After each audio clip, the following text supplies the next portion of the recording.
చూద్దామండి. తప్పకుండా. ఈమెయిల్ ద్వారా భరత్ రాస్తున్నారు.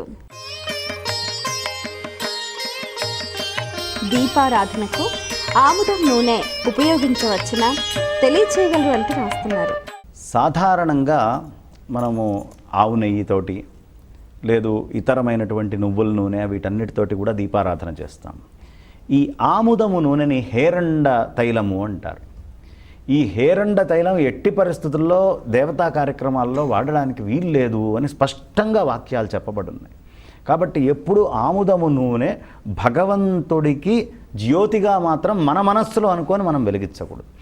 ఈ జ్యోతి ఎప్పుడు వెలిగిస్తారు ఆముదం నూనెతోటి అంటే ఇంట్లో ఎవరైనా పెద్దవాళ్ళు గతించినప్పుడు అక్కడ మాత్రం ఆముదము నూనె వేసి ఒక్క ఒత్తితోటి వెలిగించి అక్కడ పెట్టడం అనేది సంప్రదాయం తప్ప ఆముదము నూనెతోటి ఇంకా ఎక్కడా కూడా హేరండ తైలాన్ని పరిపూర్ణముగా నిషేధవాక్యము.